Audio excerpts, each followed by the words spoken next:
This time on Boner Revivals, we're back to working on our budget trailer once again. We have brand new wheels and tires to put on this thing. We are also going to reimagine our entire winch setup up here so that it can work with our toolbox on the front of the trailer.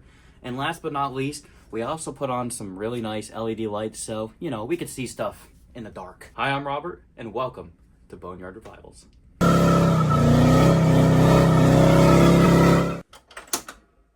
Oh. It was already unlocked.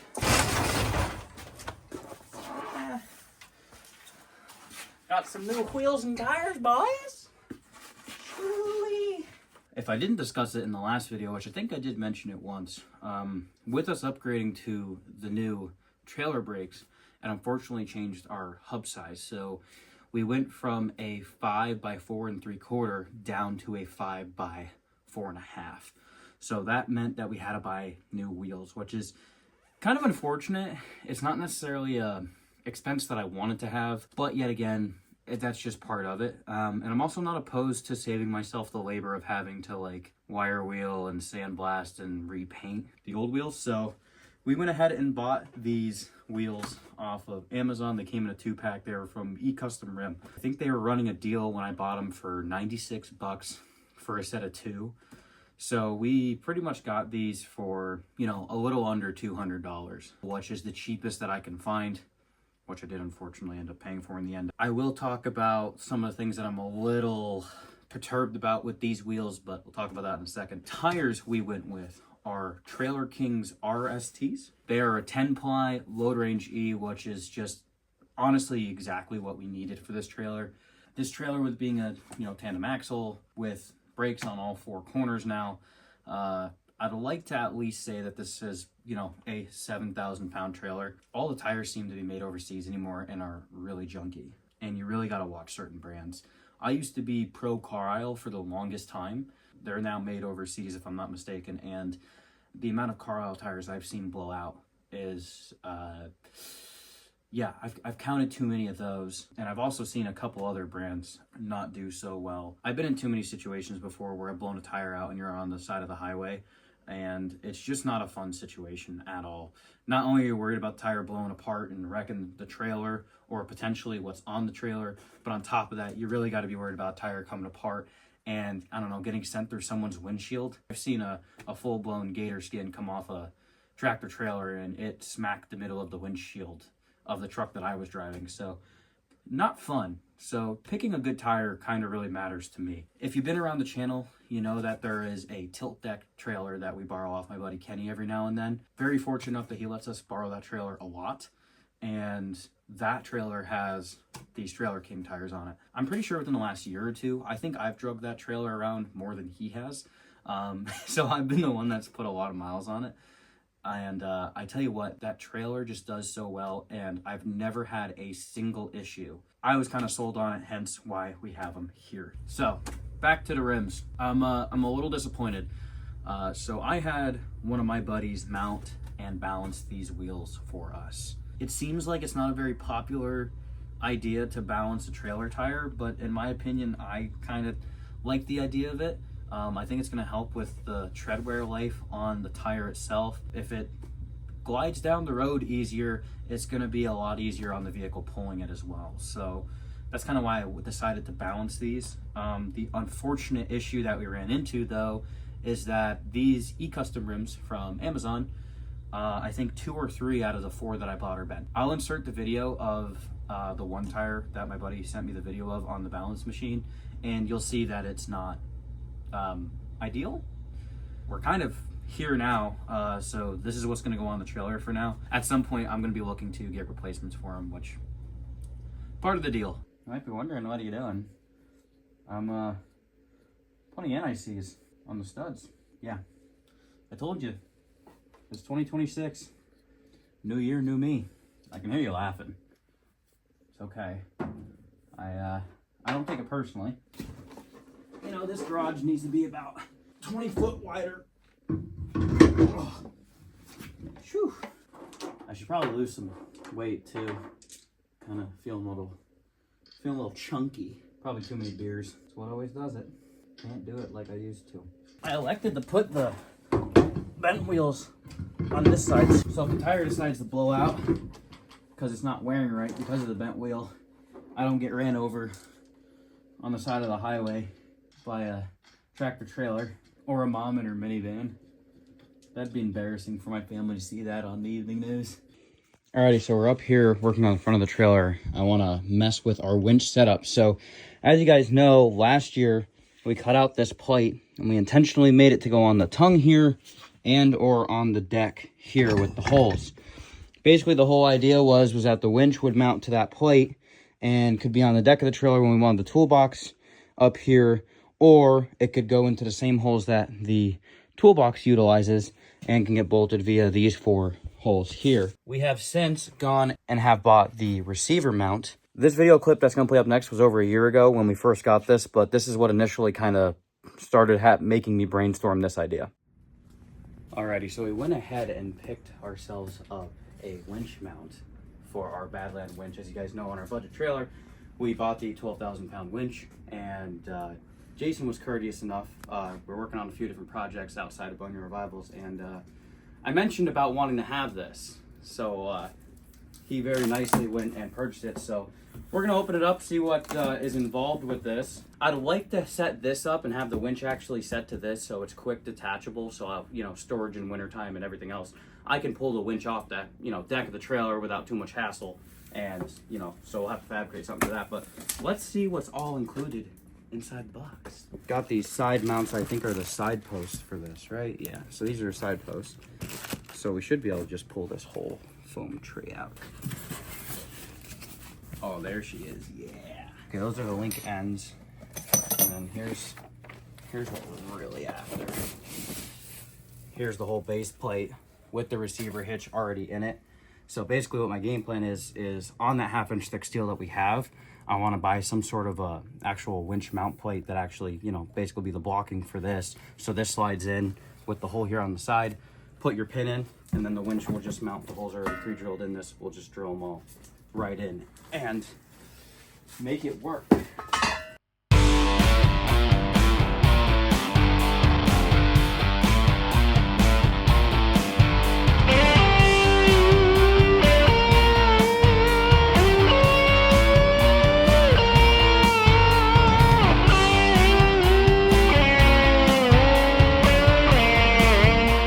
So with the winch now in the receiver hitch, it makes it way more accessible. And what really turned me on to the idea was it's really nice to utilize on the back of a truck if we need to pull something out. That's the same setup that is also on the tilt deck shower that we borrow off our buddy Kenny all the time. So it made sense for me to put my winch in that setup, and then when I go and borrow his trailer, I put my winch in that receiver hitch. So what's my game plan?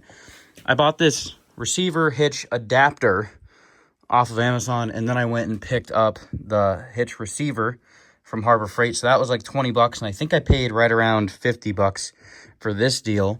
And the whole idea is that this hitch plate gets mounted below this plate, so over here, and then, you know, the adapter will bring it out here, bring it up, and then the receiver side will sit in this hole that I just cut out of the trailer here, which is centered. And then our hitch receiver with the winch setup can just slide in and out of this. Quick, easy, accessible, come and go as we please. Alrighty, I think I formulated a game plan for use without the box.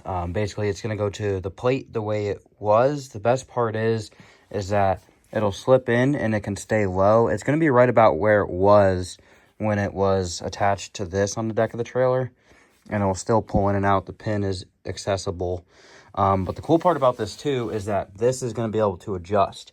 So if we want to pull it up higher, we can pull the winch higher, which I think is cool. It gives us a little bit of adjustability and something to play with. I got a feeling this section here is unfortunately going to need to be trimmed because it won't clearance here. So I was unfortunately correct. For these holes to mount up, it is going to hit that. So basically we'll notch that to try to allow this to sit back to these holes. We can gain a couple inches here by getting that sucked back in, which I think means drilling a hole to get the hole further back so then it pulls it in that other inch or so. But besides that, I mean, it should hypothetically on paper work. Well, after some mock-up work, we have it in there. So I think that's going to work really well. And basically, it is unfortunately a little further back on the trailer deck than I wanted it to be, but that's just kind of part of it. And I think I'm just going to, be very willing to live with it. Worst case scenario, what we can do is still have the ability to move it around and switch it to up here if we want, and then be able to pull it back that much more. Well, got the toolbox on the trailer. The only problem that we're having is that because the box is bent and beat up, it's right up against our winch receiver, so I can't actually get the bolt slid in. And I can bet you we are not moving that. We work too hard to mess around. And this toolbox is a total pile of garbage, so I'm just going to drill more holes in it. Well, we're back in business. I mutilated this box like the hack that I am, but whatever, don't care. It's on there. This box is really hammered anyway. And there's a chance that I might just go buy another one at some point. Because basically, if this box is either going to live with this trailer for the rest of its life, or I'm just going to end up getting rid of it. That's why I don't feel bad. There's washers in there. It's not going anywhere. I don't like that it's hacked like that. Could I have done a better job? Absolutely. Do I care? No. No, I do not. To be fair, this is what we wanted the entire time. So the fact that we have that now is pretty awesome. So like I said, the winch comes out. It's on the deck of the trailer. I wish it was literally right here, but there was no way to make that happen. Alrighty, now that our winch mount is done, I want to do one last little thing here that I think is going to be really, really cool. So our buddy Max gave us these lights. Initially, it's supposed to be one of those kits that go around your hitch receiver. Here's the little deal. So basically, it would have went around it. Well, that one's too big, but it would have went on like that, and then the lights would have mounted to it. But I figured it'd be really cool if we decided to utilize these differently, and instead of having them on hitch receiver, we actually mounted them up here on the bar of the trailer, so that when we were loading stuff or unloading stuff at night, we would actually have some LED lights that the wiring would then go through the pipe here and then come down and go into our box, or tie in if I decide to make a switch, so that it can either run off of battery power that is here for the winch, or it can just run straight up off the box, and if the truck's connected to it.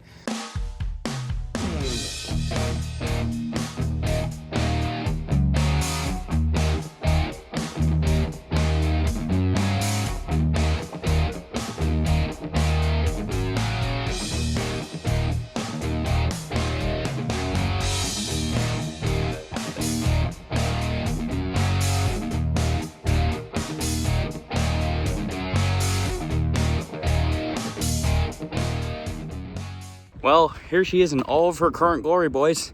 And I tell you what, it is so cool to have this thing to a point where it's functional.